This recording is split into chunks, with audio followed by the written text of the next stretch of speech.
seperti yang apa saya ceritakan tadi dalam kesaksian saya, mereka pun diam ya, mendengarkan kesaksian saya dengan hikmat.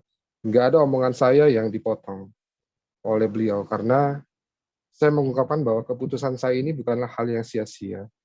Tuhan menjamin keselamatan saya karena nggak ada seorang pun yang mampu menyelamatkan dirinya sendiri. Kalau bukan karena pertolongan Tuhan, saya nggak akan bisa menyelamatkan diri saya. Sebaik apapun manusia, sehebat apapun dia dalam beribadah, dalam menjalankan amal baik, itu nggak cukup untuk menjamin keselamatan. Karena agama nggak bisa menyelamatkan manusia. Bahkan agama Kristen tidak bisa menyelamatkan. Hanya satu pribadi yang mampu menyelamatkan.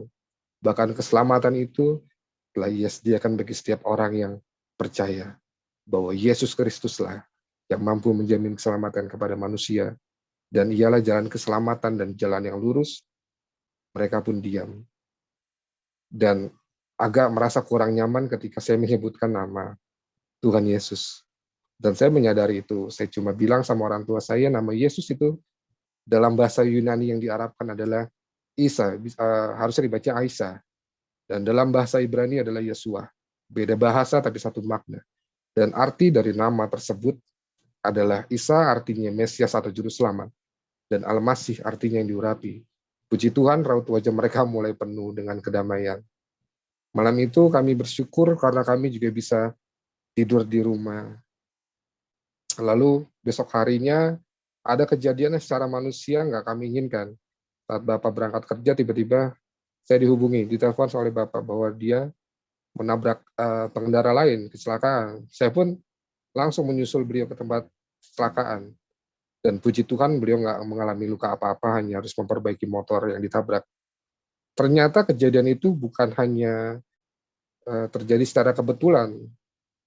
Ini sudah menjadi rencana Tuhan. Karena selama saya pergi menyusul Bapak, Tuhan memberikan kesempatan untuk istri saya bersaksi kepada ibu, kakak saya, adik saya, dan di situ juga ada adik dari ibu saya. Ia menceritakan bagaimana Tuhan memproses kami, mempertemukan kami, terus bagaimana karya dan campur tangan Tuhan dalam hidup kami, dalam pergumulan kami, sampai kami bisa menikah.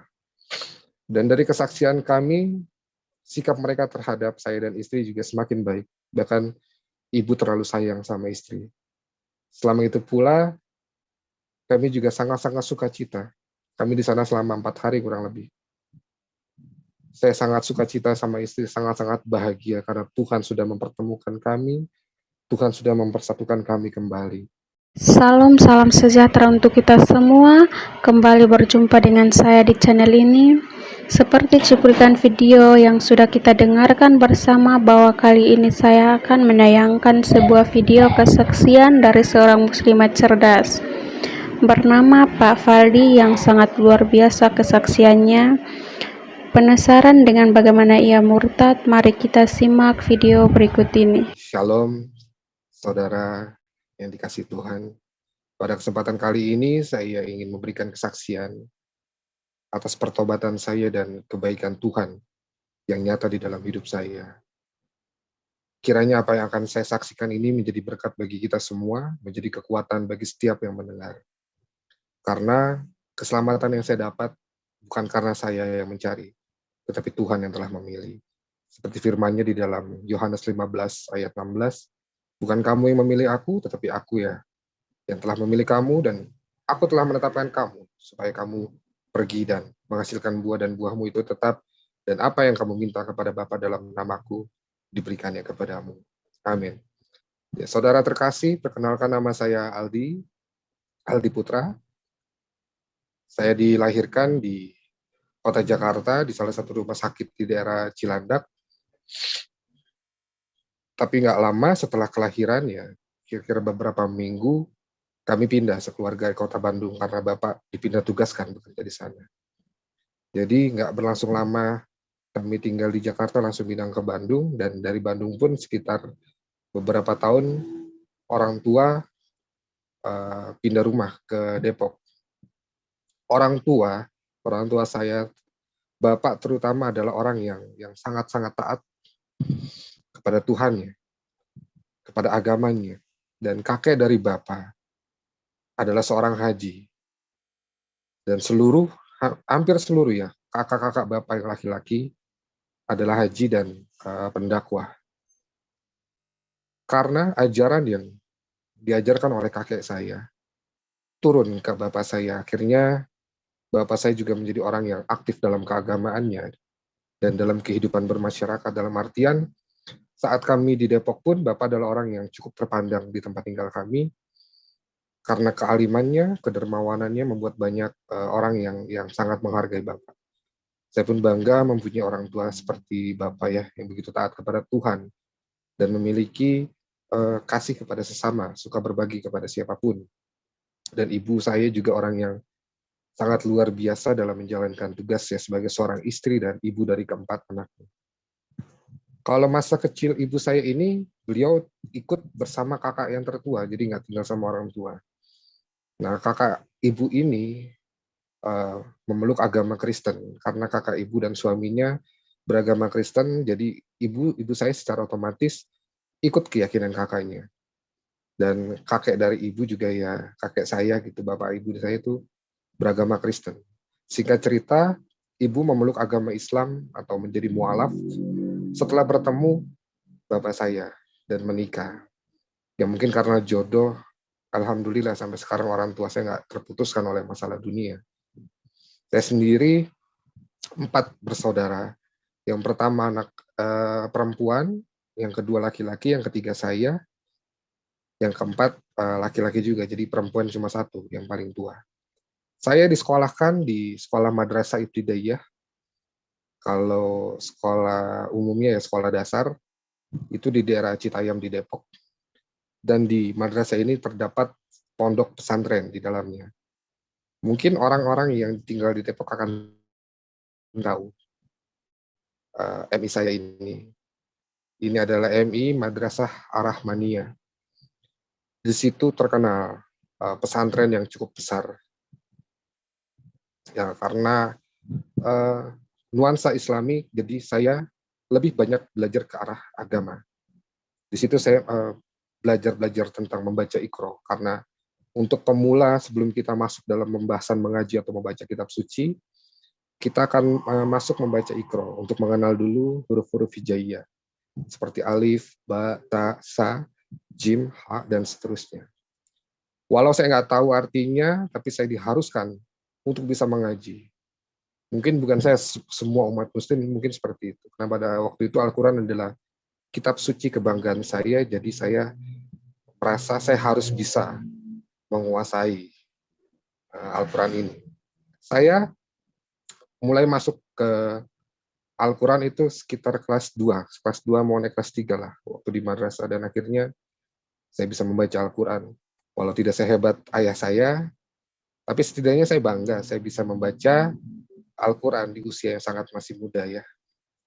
Dan dari ketiga saudara kandung saya juga yang lebih aktif dalam kerohanian. Artinya banyak kegiatan-kegiatan agamis yang saya ikuti.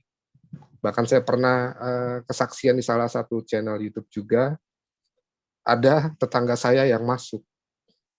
Dan saya nggak tahu, akhirnya dia komen di situ, saya nggak melihat semua ya, saya cuma dapat pemberitahuan dari istri saya. Dia bilang, ini tetangga saya kenal betul siapa dia. Dan saya juga nggak pernah untuk menyembunyikan identitas saya yang sekarang. Lalu singkat cerita, awal masa pertobatan saya ini, awal mula Tuhan ya menyentuh hati saya. Setelah saya lulus sekolah, saya dinikahkan atau dijodohkan dengan wanita pilihan orang tua, pilihan bapak, karena ayah dari wanita itu teman baik bapak. Jadi harapan bapak bukan cuma hidup saya yang baik, tapi juga bisa mengangkat derajat keluarga. Dan sebagai bentuk bakti saya kepada orang tua, saya turuti pilihan bapak, walaupun saya sendiri kurang suka. Singkat cerita, rumah tangga kami nggak bisa berjalan dengan baik. Bertahan kurang lebih hampir 2 tahun. Setelah itu saya memutuskan pergi dari kota Depok ke kota Tasikmalaya. Karena pernikahan itu adalah pernikahan sirih, waktu menikah itu kan saya belum punya KTP.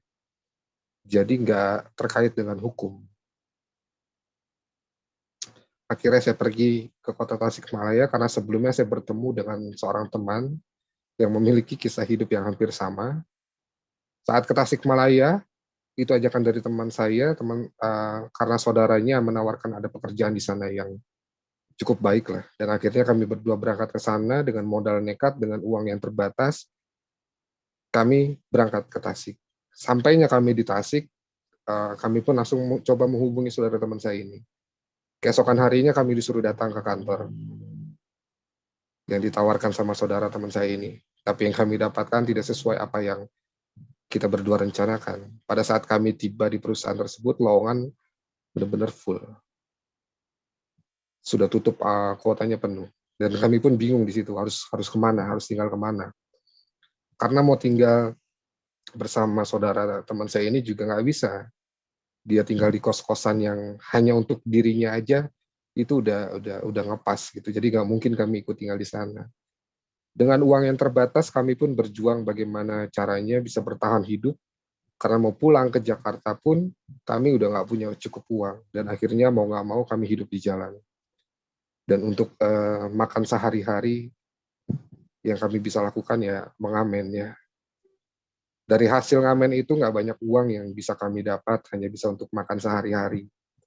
Cukup lama kami hidup di jalan dan menjadi pengamen itu hampir 4 bulanan kami hidup di jalan sampai pada akhirnya kami bertemu dengan seseorang yang sangat-sangat luar biasa, yang sangat baik. Beliau peduli begitu, sangat peduli kepada kami ya. Beliau seorang pengusaha rumahan dan salah satu pendiri pondok pesantren di Kota Tasik. Pada awal perbincangan kami dengan beliau, beliau menanyakan kepada kami, kenapa mau kerja seperti ini? Karena beliau juga melihat kondisi kami yang masih muda, masih bugar ya. Akhirnya kami cerita sama beliau tentang yang kita alami. Singkat cerita, kami diajak untuk ikut beliau yang pada awalnya saya dan teman saya nggak tahu bahwa beliau seorang pengusaha dan salah satu pendiri pondok pesantren. Kira saya dibawa ke pondok pesantren untuk dibina dan beliau juga kasih kami tempat tinggal, beliau ngasih kami pekerjaan, kami dirawat dengan baik. Walau bukan santri resmi, tapi kami dapat perlakuan yang sama dengan santri lainnya. Di sanalah secara pribadi, saya lebih sedikit mendalami dalam belajar agama saya. Banyak hal yang belum saya ketahui dari sanalah saya mendapatkan ilmunya. Kami, khususnya saya, semakin bertumbuh menjadi orang yang lebih baik. Banyak pelajaran yang kami dapat di sana. Pelajaran-pelajaran yang nggak kami dapat waktu kami tinggal di Depok. Sampai suatu ketika saat waktunya sholat maghrib tiba, guru-guru di sana, para pendidik di sana, lagi berada di luar pondok pesantren karena ada tugas di luar. Akhirnya saya dan para santri pun menunggu siapa yang mau memimpin sholat maghrib waktu itu. Dan salah satu pengurus masjid di sana menunjuk saya untuk memimpin sholat karena beliau juga melihat kedekatan saya dengan pemilik pesantren ini. Dan para santri pun mempersilahkan saya untuk mengimami sholat. Saya pun ya coba memberanikan diri untuk memimpin sholat maghrib. Dan akhirnya saya memimpin sholatnya dan puji Tuhan ya berjalan dengan baik. Ternyata tidak sampai di situ, beliau akhirnya menjadikan saya sebagai imam sholat dan jatah saya di dalam pesantren itu sholat maghrib dan isya. Karena dari pagi sampai sore saya harus bekerja. Singkat cerita, pada suatu ketika saat saya dapat undangan dari Imam Masjid Agung untuk bisa sama-sama ikut pengajian dan pengkajian Al-Quran. Awalnya semua berjalan dengan baik ya, sampai saat di mana pengkajian itu tentang gelar-gelar para nabi. Di dalam Islam ada 25 nabi yang wajib dihafal namanya. Dari Nabi Adam sampai Nabi Muhammad. Saya sempat terhenti ketika pembahasan masuk kepada gelar Nabi yang ke-24, yaitu Nabi Isa alaihissalam. Yang saya rasakan adalah kekaguman saya terhadap sosok Nabi Isa ini. Sampai saya pulang ke pesantren pun, entah kenapa saya nggak bisa tidur karena pembahasan yang tadi. Pembahasan yang membuat hati saya itu gelisah adalah tentang gelar Isa al-Masih. yaitu Isa itu kalimatullah dan rohullah. Seperti apa yang Al-Quran katakan, saya pun mencoba membuka kembali kitab saya, membuka Al-Quran dan mencari tahu tentang ayat atau surat yang menceritakan tentang Nabi Isa. Di sini saya menemukan di dalam surat ketiga, di dalam Al-Quran, yaitu surat Ali Imran, di ayat yang ke-45. Saya coba membacakannya ya. Iz qalatil malaikatu ya Maryamu inallaha yubasyiruki bima kalimati min husmuhul masihu isabnu Maryama wajihan fid dunya wal akhirati wa minal muqarrabin. Yang artinya, dan ingatlah pula ketika malaikat berkata, hai Maryam, sesungguhnya Allah menyampaikan berita gembira, kabar gembira dengan kalimat atau firman yang datang daripadanya. Namanya Al-Masih Isa putra Maryam, seorang terkemuka di dunia dan di akhirat dan termasuk orang-orang yang didekatkan kepada Allah. Di sini saya juga nggak mampu menafsirkan sendiri pada waktu itu, karena saya sangat-sangat terbatas dalam menafsirkan ayat-ayat Al-Qurannya. Akhirnya saya mencoba mencari jawaban lagi lewat Al-Quran lagi yang saya dapati dalam surat Maryam, Ali Imran, surat An-Nisa, dan surat Yunus. Di dalam surat Maryam, wassalamu alayya yauma wulitu wa yauma amutu wa yauma ub'asyuhayya. Dan kesejahteraan semoga dilimpahkan kepadaku pada hari kelahiranku, pada hari wafatku, dan pada hari aku dibangkitkan hidup kembali. Bagi saya, ayat ini menjelaskan Isa Al-Masih mati dan bangkit.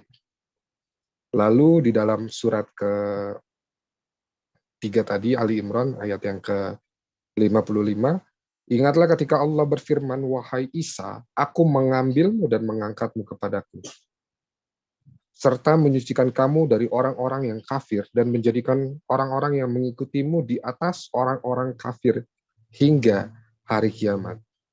Kemudian kepadaku engkau kembali, lalu aku beri keputusan tentang apa yang kamu perselisihkan. Bagi saya ayat ini tuh menjelaskan tentang Isa Al-Masih itu naik ke surga.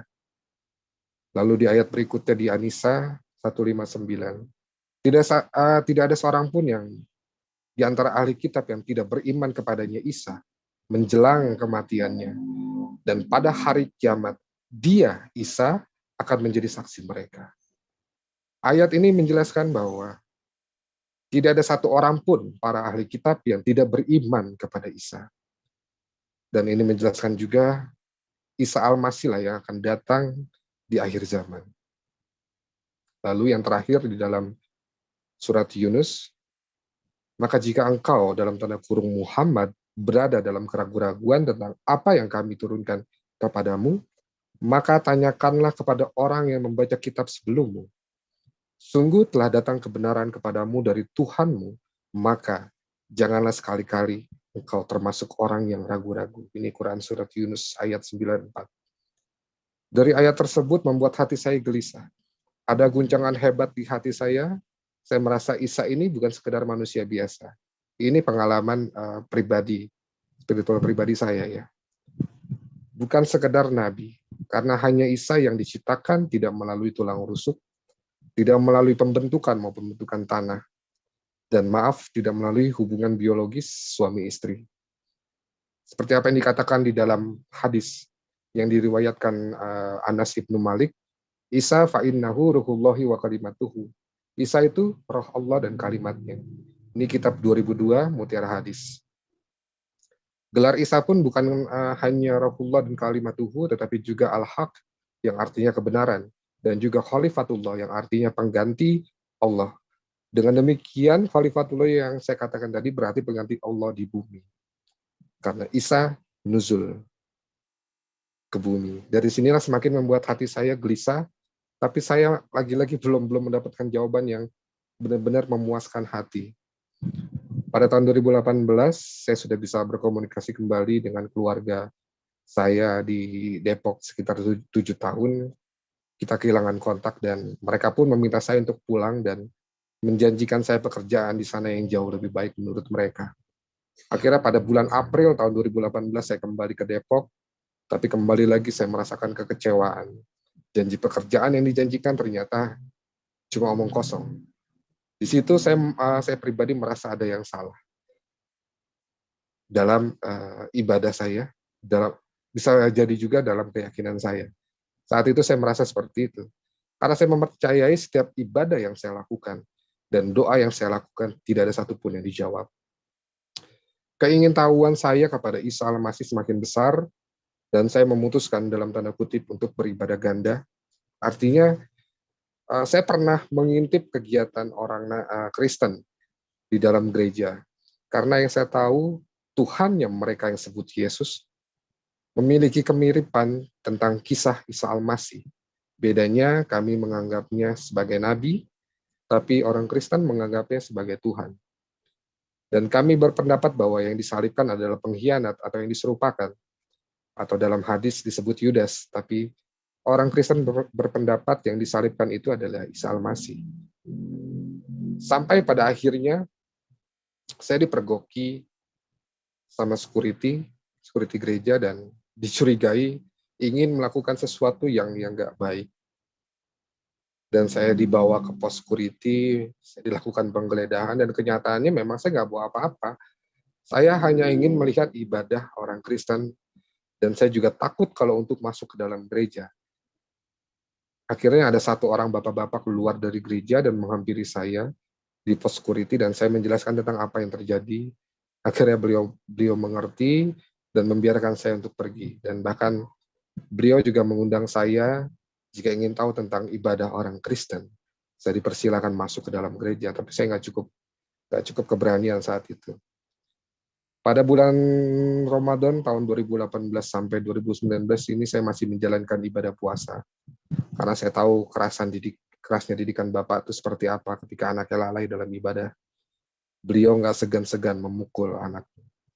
Setelah Hari Raya Idul Fitri, saya mendapatkan pekerjaan dan baru kerja 5 hari.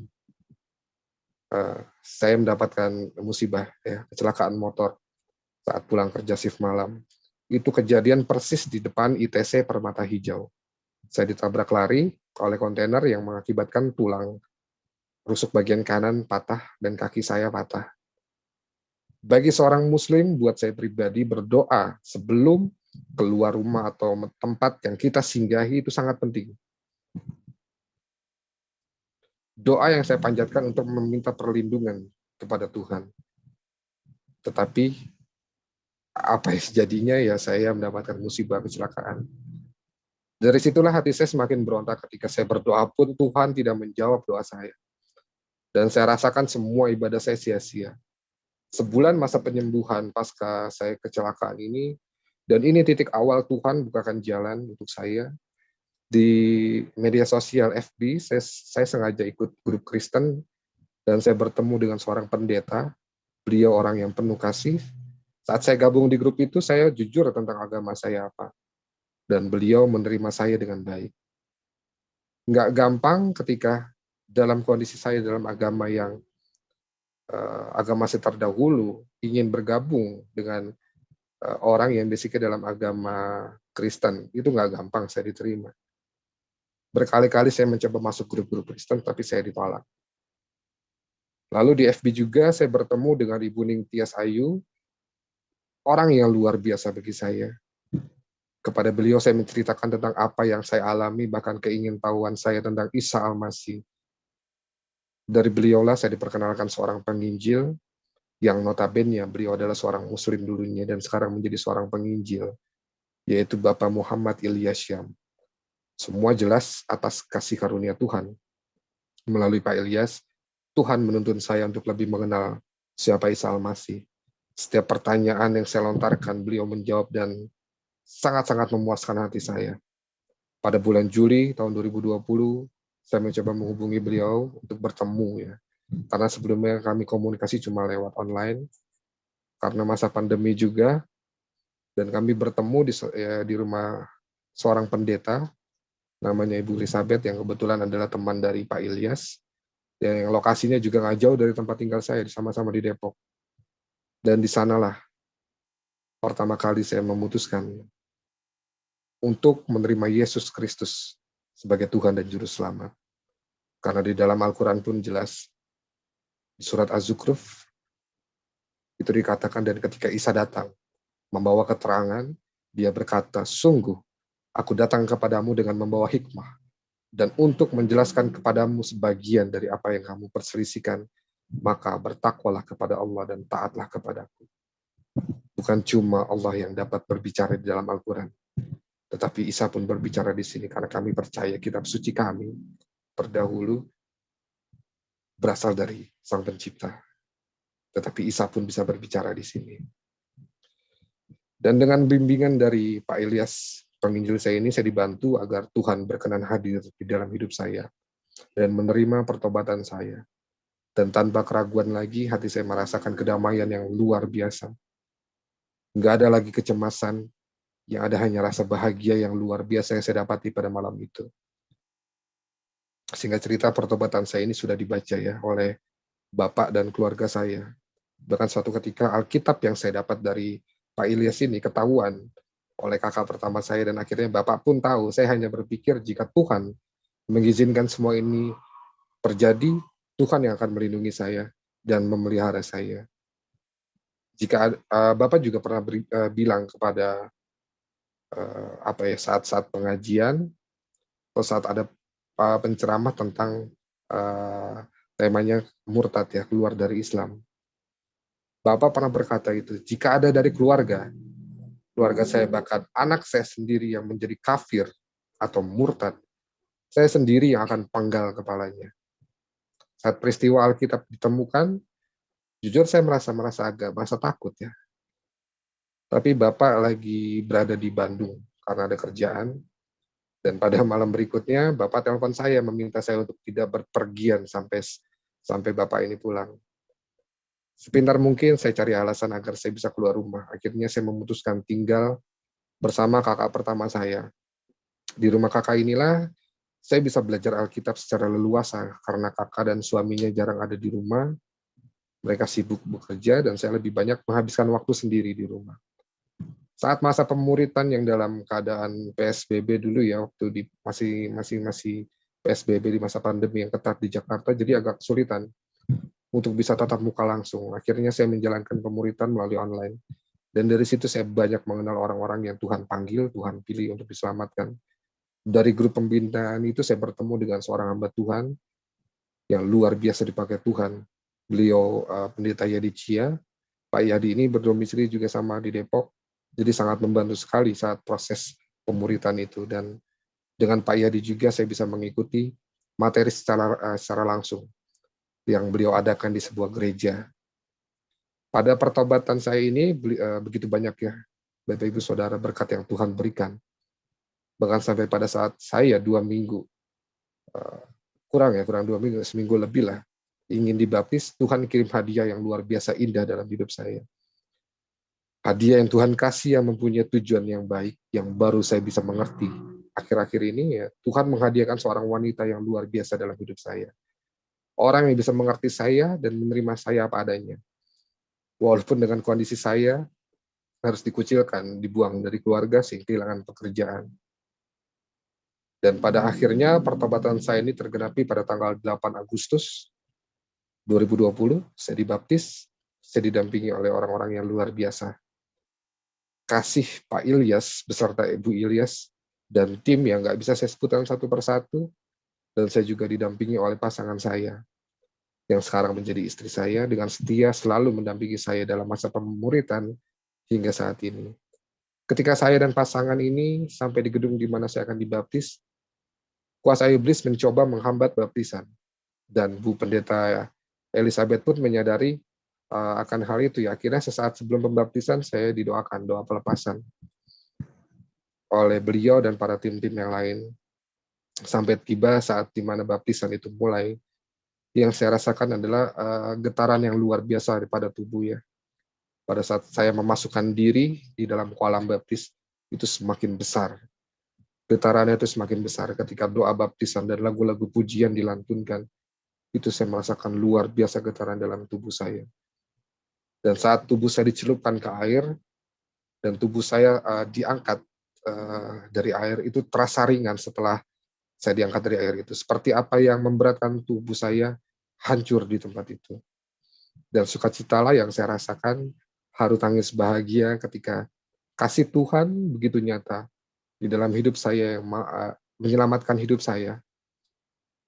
Kalau bukan karena kasihnya, mungkin sampai sekarang saya belum mendapatkan juru selamat saya. Berkat pun melimpah pada hari itu, walau saya dibuang dari keluarga, bahkan ancaman mulai datang dari keluarga. Tapi Tuhan menggantikannya. Tuhan mengasihi saya dengan keluarga baru yang sangat-sangat penuh kasih. Dan saya ingin membagikan ayat Alkitab dalam Mazmur pasal 34 ayat 9. Kecaplah dan lihatlah betapa baiknya Tuhan. Berbahagialah orang yang berlindung kepadanya. Ayat ini bagi saya bukan isapan jempol belaka, tapi benar-benar nyata terjadi dalam hidup saya. Ketika saya berlindung, berserah, bersandar, pasrah hanya kepada Tuhan, maka Tuhan akan menyalakan kebaikan dan pertolongannya. Dalam kesaksian saya yang tadi, pertobatan yang tadi, saya bersyukur sekali karena pada saat pembaptisan itu saya didampingi oleh orang-orang yang luar biasa. Orang-orang yang penuh kasih. Singkat cerita, setelah pembaptisan itu, saya memutuskan untuk ikut pasangan ke kota asalnya di sebuah lereng Gunung Merbabu, kota yang sangat asing bagi saya. Ini ayatnya. Terima kasih Pak Franky. Saya ikut pasangan karena saya mendapatkan ancaman dari keluarga, terutama bapak saya. Bahkan bapak saya sendiri yang akan menghakimi saya. Karena beliau sudah mengetahui bahwa saya telah menjadi pengikut Kristus, menjadi orang Kristen. Karena kecurigaan mereka makin kuat itu ketika saya mendapat berkat dari seorang hamba Tuhan, ditransfer melalui rekening, ini adalah orang kakak rohani saya ya. Kebetulan saat dia transfer ini, saya pakai ATM rekening punya kakak saya. Dan kakak saya ini pakai e-banking, sehingga langsung terlihat bukti transfer. Yang tertulis di situ berkat Tuhan. Kata-kata yang nggak pernah kami dengar sebagai muslim dulu. Karena ancaman itu, yes, jadi saya nggak berani lagi pulang ke rumah. Ya, saya memutuskan untuk ikut pasangan ke tempat tinggalnya di lereng Gunung Merbabu. Tanpa saya berpikir bahwa saya telah kehilangan pekerjaan, bahwa saya nggak punya uang. Bahkan untuk beli tiket bis pun saya harus pinjam uang sama penginjil saya. Jadi saat saya ikut pasangan ini, posisi saya pengangguran. Awalnya saya diterima baik oleh keluarga pasangan saya ini. Oh iya, pasangan saya ini bernama Evi. Tapi beberapa hari saya tinggal di sana, kami mendapat fitnah dari warga sekitar. Secara manusia, kami nggak bisa terima dengan fitnah tersebut. Bahkan kami langsung menghadap ke RT setempat, kami ingin marah gitu ya. Tapi kami bersyukur, kami masih bisa mengendalikan diri. Kami percaya bahwa penghakiman atau pembalasan bukanlah hak kami. Kami percaya bahwa Tuhan yang akan menunjukkan kebenarannya. Sementara itu, karena saya ikut Evi dalam keadaan menganggur, bahkan jujur, saya nggak punya uang, nggak pegang uang sama sekali. Tentu ini berpengaruh dengan sikap keluarga Evi. Mereka mulai bersikap acuh, bahkan mereka mulai memandang sebelah mata. Secara manusia, saya malu sebagai laki-laki, saya mengikuti Evi, bahkan Evi yang menopang hidup saya, bahkan untuk membayar kos pun, Evi yang biayai, karena tidak mungkin saya tinggal serumah dengan Evi sebelum kami diberkati dalam pernikahan. Disitulah Tuhan mulai memproses dan membentuk hidup saya. Bagaimana saya harus bisa menahan diri dari perlakuan-perlakuan yang kurang baik. Secara manusia saya nggak bisa terima perlakuan dari keluarga Evi, tapi apa daya saya nggak bisa berbuat apa-apa karena saya di sana hanya hidup bergantung sama Evi, sama pasangan saya. Setiap hari sebelum berangkat kerja, Evi selalu memberikan nasi bungkus, dan itu saya bagi dua, Bapak Ibu Saudara, sebisa mungkin dari pagi sampai siang. Dan untuk malamnya saya menunggu Evi pulang. Hingga kami benar-benar berada di posisi yang terendah, kami sudah kehabisan uang sama sekali dan kami harus tetap memenuhi kebutuhan, bahkan ada hal yang harus dibayarkan. Sampai kami menggadaikan sepeda motor Evi. Dari situ keluarga Evi semakin gak respect terhadap saya, karena secara manusia ini siapa yang rela? Anak yang menikah dengan seorang pengangguran, yang udah dibuang dari keluarga, dia nggak bisa memenuhi kebutuhan hidup anaknya, hidup sendiri aja udah nggak bisa memenuhi, malah hidup aja harus bergantung sama anaknya. Mereka semakin merendahkan saya, bahkan Evi pun mendapatkan perlakuan yang kurang baik juga karena keberadaan saya.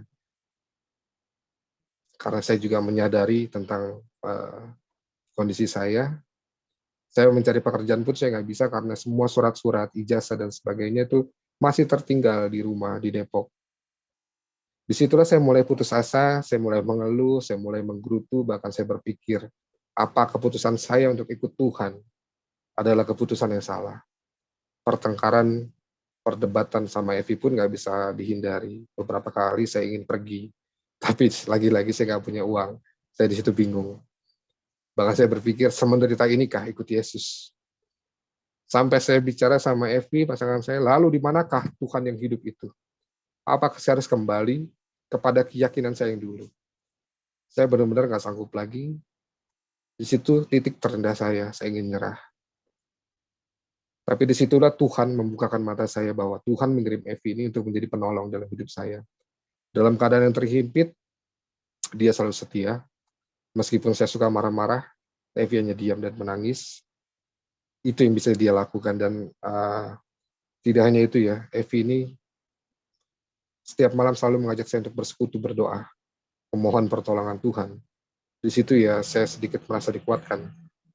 Suatu saat ketika kami ada yang harus dibayarkan, hari itu harus dibayarkan, kami coba cari pinjaman, nggak ada satu orang pun yang menolong. Malam itu saya coba untuk putuskan mencari wajah Tuhan. Saya masuk ke dalam kamar, saya mencoba mematikan lampu, saya ingin suasana yang hening. Di situ saya mulai menyembah, saya mulai memuji, dan tanpa saya sadari, saya nggak sanggup lagi menahan air mata. Dalam situasi yang gelap, yang tenang, saya merasa ada sesuatu kekuatan yang dahsyat yang hadir bersama saya.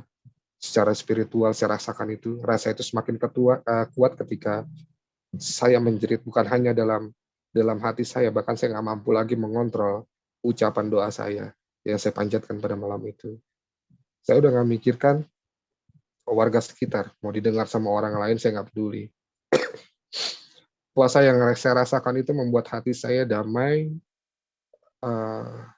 tentram ya, nggak ada sedikit pun rasa takut atau suasana mencekam, itu nggak ada. Hingga selesai berdoa pun, puasa itu masih terasa. Hingga saya nggak sadar lagi, saya tertidur, saya terbangun ketika Evi mengetuk pintu kosan saya.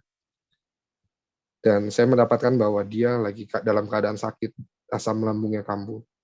Saya pun bingung. Saat saya berdoa, saya minta jawaban dari Tuhan, tapi yang dikirimkan pasangan saya sakit. Saya bingung, mau berobat juga kami nggak bisa. Beruntungnya Evi punya BPJS dari perusahaannya, di pabriknya. Kira kami berangkat ke klinik sesuai rujukan BPJS. Disinilah Tuhan menunjukkan kuasanya. Sepulang kami dari klinik, kami bertemu dengan seseorang ya, mendapat pertolongan dari orang yang tidak kami pikirkan. Teman lama Evi yang sudah lama putus kontak. Kami bertemu dan sebelum kita pulang, dia memberkati kami dengan nominal yang sama, nggak lebih, nggak kurang. Akhirnya pada hari itu kami dapat membayar kewajiban kami yang tepat jatuh tempo pada hari itu. Dengan nominal yang sama, nggak lebih, nggak kurang, Tuhan penuhi apa yang menjadi kebutuhan kami dan apa yang menjadi beban kami. Ucapan syukur nggak pernah henti-hentinya kami ucapkan atas kemurahan Tuhan yang luar biasa, yang nggak pernah bisa diselami oleh pikiran manusia. Lalu setelah kejadian itu, Tuhan mulai memulihkan kami secara perlahan. Keesokan harinya saat istri saya bekerja, saya mendapat WA dari penginjil. Penginjil saya bahkan saya diminta untuk bersaksi atas pertobatan saya. Saya yang awam akan hal-hal itu, saya cuma bisa menerimanya dengan senang hati. Menerima ajakan Pak Ilyas karena mungkin dari sinilah, dari kesaksian saya ini bisa mewakilkan hati saya untuk bersyukur, berterima kasih kepada Tuhan atas perbuatannya yang ajaib dalam hidup saya. Akhirnya siang hari saya dihubungi oleh tim dari channel Pak Yusuf Manubulu untuk kelanjutan dan kesiapan dalam bersaksi. Sampai pada akhirnya selesai kesaksian, saya merasa lega, saya merasa sukacita, bahagia. Saya diberi kesempatan untuk bersaksi, berbagi kebahagiaan kepada saudara seiman. Atas rasa syukur saya kepada Tuhan yang telah menyelamatkan hidup saya. Saya bersyukur saya bisa menjalankan amanat agung dan menjadi saksi Kristus ya, seperti yang diperintahkan Tuhan di dalam Kisah Para Rasul pasal pertama di ayat ke-8. Mungkin Pak Franky bisa tampilkan. Ya, Kisah Para Rasul Pasal pertama ayat 8. pertama ayat 8.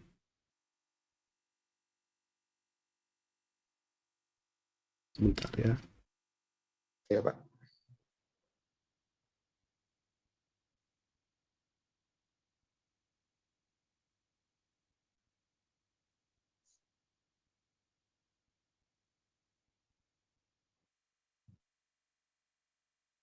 Ya, Tetapi kamu akan menerima kuasa kalau Roh Kudus turun ke atas kamu, dan kamu akan menjadi saksiku di Yerusalem dan di seluruh Yudea dan Samaria dan sampai ke ujung bumi. Dan perintah amanat agung itu ada di dalam Injil Matius 28 ayat 18 sampai 20. Mungkin saya bacakan saja ya. Matius 28 Ayat 18 sampai 20. ayat 18 sampai 20. Ya. Ya. Yesus mendekati mereka dan berkata, "Kepadaku telah diberikan segala kuasa di sorga dan di bumi. Karena itu pergilah, jadikanlah semua bangsa muridku dan baptislah mereka dalam nama Bapa dan Anak dan Roh Kudus. Dan ajarlah mereka melakukan segala sesuatu yang telah kuperintahkan kepadamu. Dan ketahuilah, aku menyertai kamu senantiasa sampai kepada akhir zaman." Di sini bagi saya pribadi, definisi kata amanat agung sendiri dapat dipahami sebagai sebuah perintah atau tugas yang sifatnya akbar atau besar, sangat mulia atau dengan kata lain agung. Pengikut Injil yaitu umat Kristiani harus berani memberikan keputusan mengenai hal-hal sesuai dengan ketetapan Allah. Inilah makna amanat agung bagi saya pribadi. Amanat agung juga bukan hanya tugas seorang hamba Tuhan atau seperti saya orang yang baru bertobat, tapi seorang yang telah dipilihnya dan mendapatkan keselamatan. Orang-orang yang telah memiliki pengalaman hidup bersama Tuhan. Seperti firman-Nya juga dikatakan, beritakanlah firman siap sedia, baik atau tidak baik waktunya, nyatakanlah apa yang salah, tegurlah dan nasihatilah dengan segala kesabaran dan pengajaran. Ayat ini menegaskan perintah dari Isa Al-Masih atau Yesus Kristus kepada semua orang yang berhasil dimuridkannya. Sebelum ia naik ke surga, yaitu semua pergi dan menjadikan semua bangsa muridnya. Karena amanat agung pada dasarnya juga adalah keinginan Allah. Sebagaimana firman Tuhan di dalam Injil Yohanes 1 ayat 14. Firman itu telah menjadi manusia dan diam di antara kita, dan kita telah melihat kemuliaannya, yaitu kemuliaan yang diberikan kepadanya sebagai anak tunggal Bapa, penuh kasih karunia dan kebenaran. Kabar pendamaian dosa manusia telah disampaikan Allah sebelum manusia atau Adam diusir dari surga atau taman Eden. Allah telah menjanjikan juru selamat dengan cara yang Allah kehendaki sendiri, yaitu dari keturunan perempuan, karena tidak ada manusia yang dapat menyelamatkan dirinya sendiri. Yesus Kristus yang telah dijanjikan, hanya satu-satunya manusia yang lahir di dunia ini, yaitu dari firman Allah itu sendiri. Firman yang adalah pencipta itu sendiri yang datang atau nuzul menjadi manusia. Dan kita juga setelah sama-sama melihat perintah yang tadi dalam Matius tadi, dan setelah kesaksian saya di channel Pak Yusuf itu, Tuhan menyatakan pertolongan yang luar biasa. Dan di sini nyata, nasnya di dalam Injil Lukas 14 ayat 11, sebab barang siapa meninggikan diri, ia akan direndahkan, dan barang siapa merendahkan diri, ia akan ditinggikan. Bahwa Tuhanlah yang telah meninggikan diri saya, sebab Tuhan telah memilih dan memanggil saya dari kegelapan kepada terangnya yang ajaib. Sebagaimana tertulis dalam 1 Petrus 2 ayat 9. Tetapi kamulah bangsa yang terpilih, imamat yang rajani, bangsa yang kudus, umat kepunyaan Allah sendiri. Supaya kamu memberitakan perbuatan-perbuatan yang besar dari Dia yang telah memanggil kamu keluar dari kegelapan kepada terangnya yang ajaib. Di luar pemikiran saya sebagai manusia, Ia mengerjakan dalam hidup saya secara luar biasa. Pertolongan Tuhan tidak pernah berhenti dalam hidup saya. Tuhan mulai memulihkan hidup kami, mengembalikan apa yang telah hilang dari kami. Bahkan ketika semua Tuhan pulihkan, keluarga Evi pun mulai membuka diri dan benar-benar bisa menerima saya secara pribadi. Bahkan ketika kami menikah, Tuhan yang mencukupkan semua kebutuhan kami.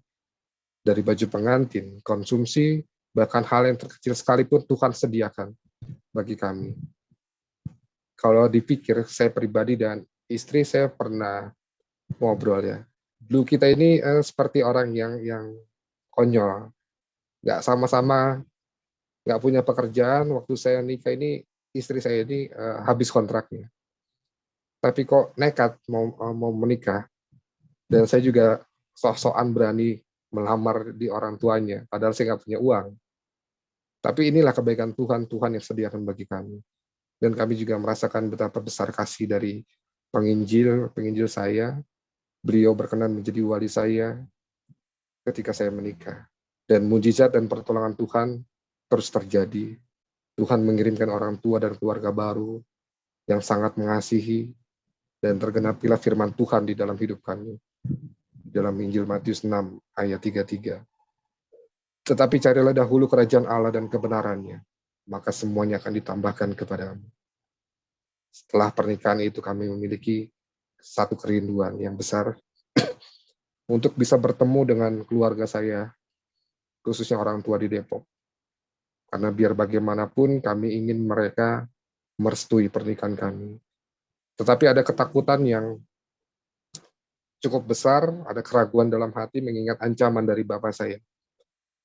Setiap malam, saya dan istri selalu bersekutu dalam doa agar Tuhan melembutkan, agar Tuhan membukakan hati orang tua saya.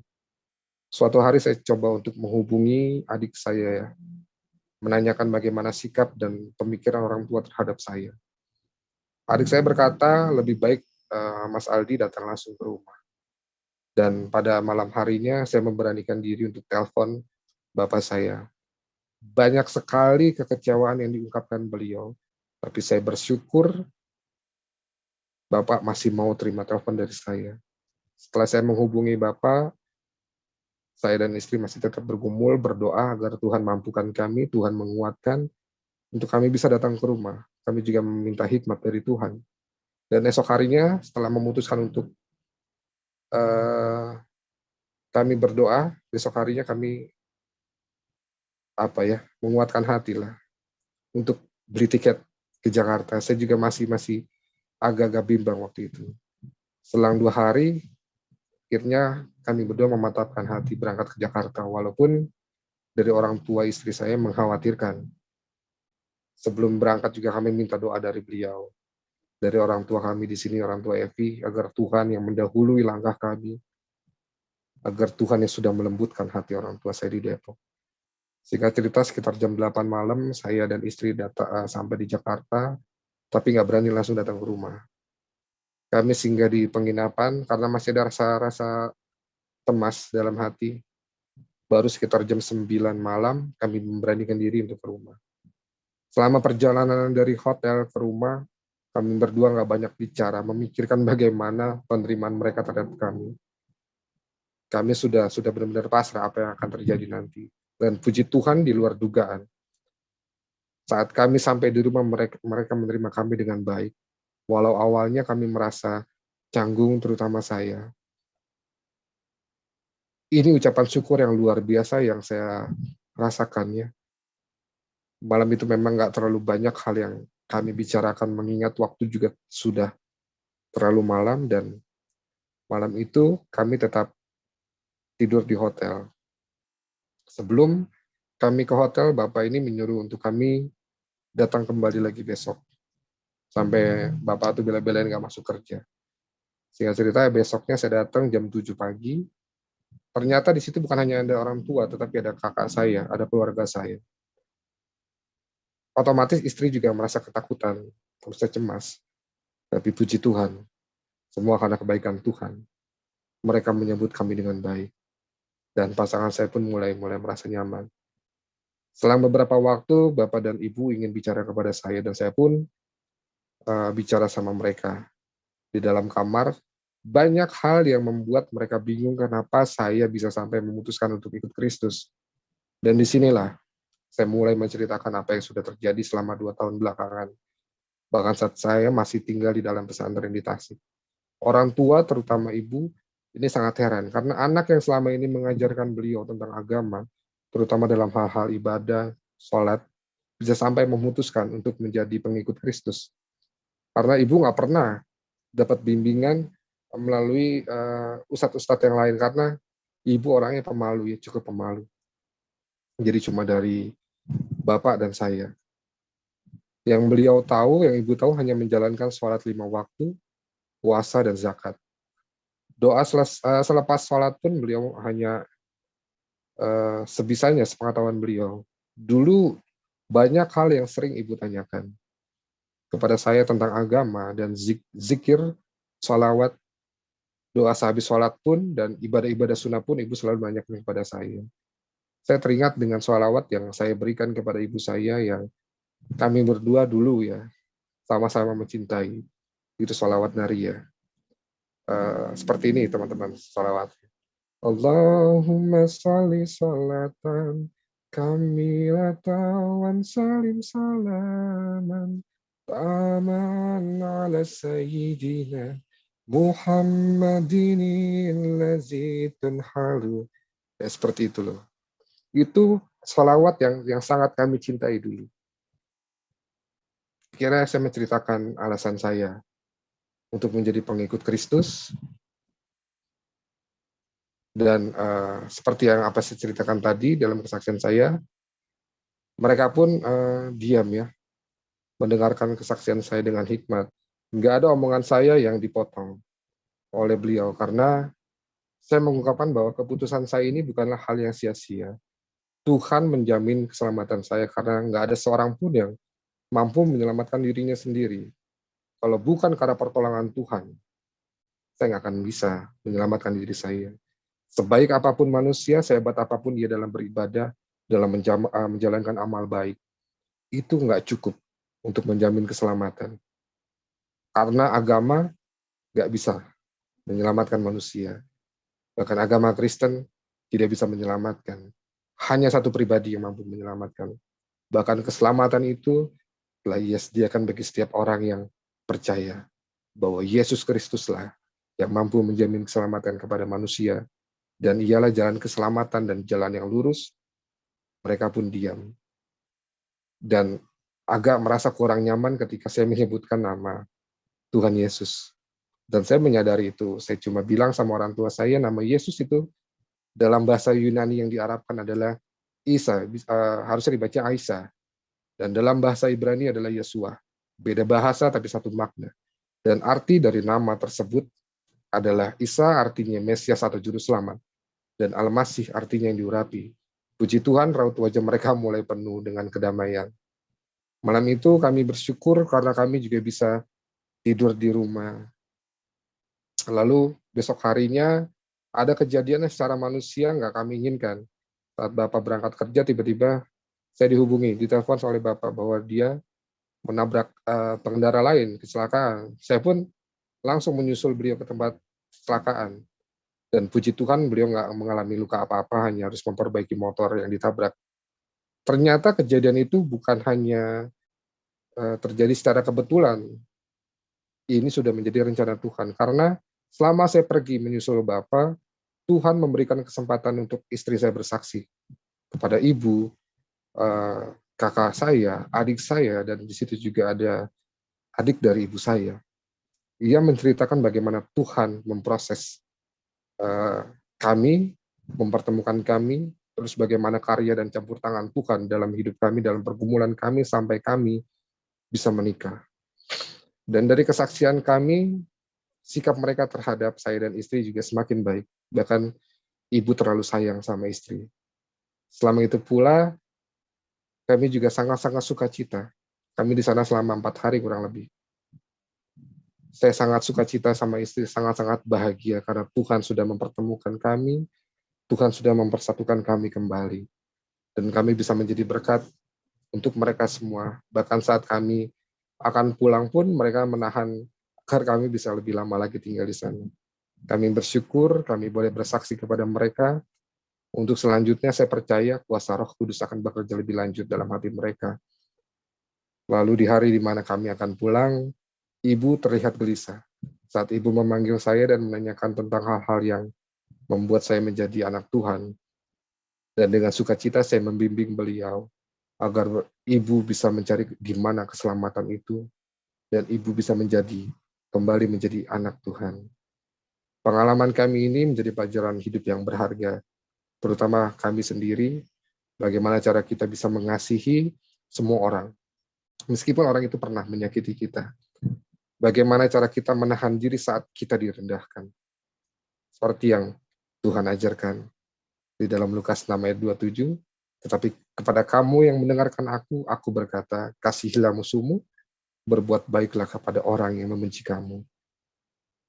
Dan ada firman Tuhan lagi mengatakan, dan hukum yang kedua yang sama dengan itu dialah, kasihilah sesamamu manusia seperti dirimu sendiri.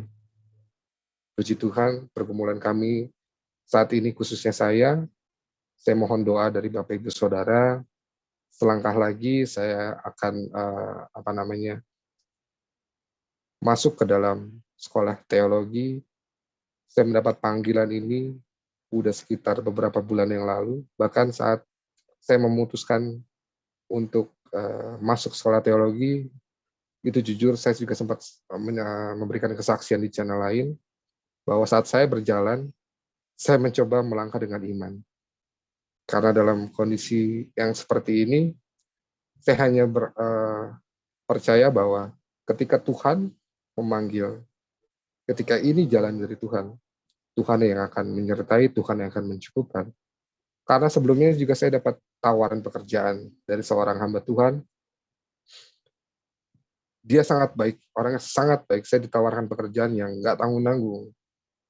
Dalam pendidikan saya yang hanya lulusan SMK, saya ditawarkan pekerjaan bahkan memiliki satu jabatan. Orangnya pun masih ada sampai saat ini, beliau juga kami sering komunikasi. Dan di situ saya mencoba mencari kembali wajah Tuhan. Karena saat tawaran itu ada, saya seperti orang yang di persimpangan jalan. Akhirnya Tuhan mau untuk saya tetap dalam pilihan pertama saya, bahwa saya harus sekolah Alkitab. Dan akhirnya ya, saya mencoba melangkah dengan iman, dan saya percaya Tuhan yang akan menyertai, Tuhan yang akan mencukupkan semuanya.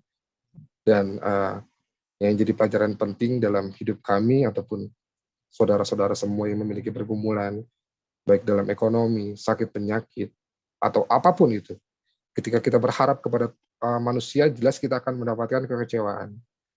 Tapi jika kita berserah sepenuhnya dan bersandar menggantungkan segala hidup dan urusan kepada Tuhan, Tuhan Allah kita yang hidup, yang akan membukakan jalan dari segala arah dengan caranya yang ajaib dan pasti waktu yang tepat.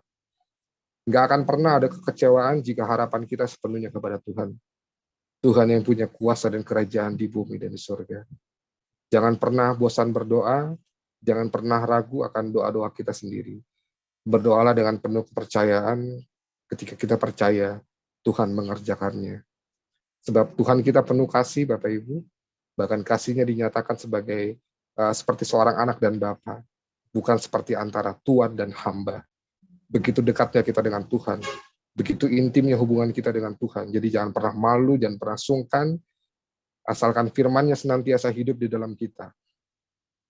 Di dalam Injil Yohanes 15 ayat 7 dikatakan, jikalau kamu tinggal di dalam aku dan firman-Ku tinggal di dalam kamu, mintalah apa saja yang kamu kehendaki dan kamu akan menerimanya. Dan dalam Injil Matius 21-22 dikatakan, doa dan apa saja yang kamu minta dalam doa dengan penuh kepercayaan, kamu akan menerimanya. Apa yang tidak pernah dilihat mata, yang nggak pernah didengar telinga, bahkan yang nggak pernah timbul di dalam hati, semua Tuhan sediakan bagi orang-orang yang percaya pada Tuhan. Bahkan Tuhan bisa memulihkan yang tadinya terpuruk menjadi sesuatu yang berharga, yang indah. Tuhan yang telah menjadikan hidup saya dan istri berharga. Sekali lagi, saya mencoba menekankan di sini, inilah kesaksian saya, pengalaman hidup saya bersama Tuhan. Saya nggak pernah punya niatan atau keinginan atau cita-cita untuk menjadi seorang murtadin. Tapi apa yang terjadi, Tuhan menggenapi firman-Nya, Tuhan yang telah memilih saya untuk menjadi anak dan miliknya serta serupa dengannya. Dan di sini Saya pun mengerti mengapa saya dipilih menjadi miliknya. Seperti kebenaran firman Tuhan dalam Efesus 1 ayat 4 dan 5.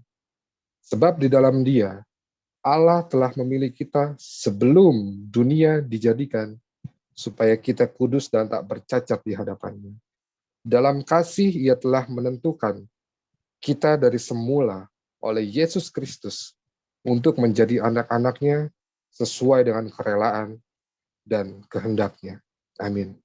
Jadi jauh sebelum Ia meletakkan dasar bumi, Ia telah memikirkan kita dan menetapkan kita sebagai fokus dari kasih-Nya, agar kita bisa menjadi utuh dan kudus oleh kasih-Nya. Sekali kita memilih Kristus, berarti kita menerima berkat-Nya juga. Sekali kita mendapatkan Yesus, kita menjadi benar, kudus, dan ditebus. Ketika orang di dalam dunia ini memiliki ketakutan dan kekhawatiran, orang percaya seharusnya bisa tenang, damai, nggak ada yang namanya rasa takut atau khawatir di dalam hidupnya.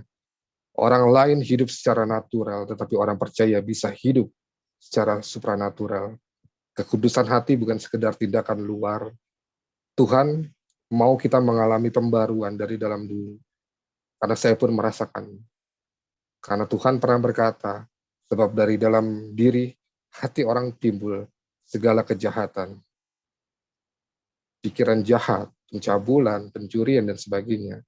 Semua hal-hal jahat itu timbul dari dalam dan menajiskan orang.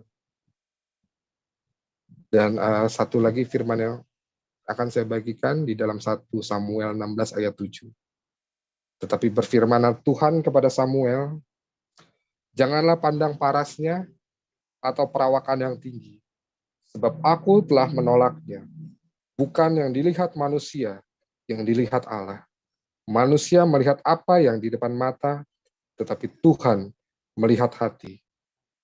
Lalu kalau yang bisa jadi pertanyaan, bagaimana kita yakin kita dipilih oleh Tuhan? Pertama bagi saya saat kita menerima Yesus sebagai Tuhan dan Juru Selamat dalam hidup kita. Saat kita percaya Yesus, saat itulah Kristus ada dalam diri kita. Saat Roh Kudus tinggal di dalam hidup kita, saat itulah Roh Kudus akan merubah semua hati kita yang semula memiliki kecenderungan untuk berbuat dosa, sekarang hanya ingin memiliki hati untuk memuliakan nama Tuhan. Ketika panggilan itu datang, kita cukup meresponinya dengan iman. Dan satu ayat yang sangat memberkati bagi saya, dalam 1 Yohanes 4 ayat 10.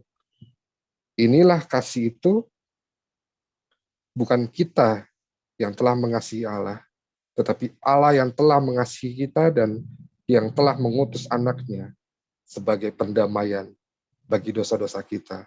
Luar biasa, Bapak Ibu Saudara.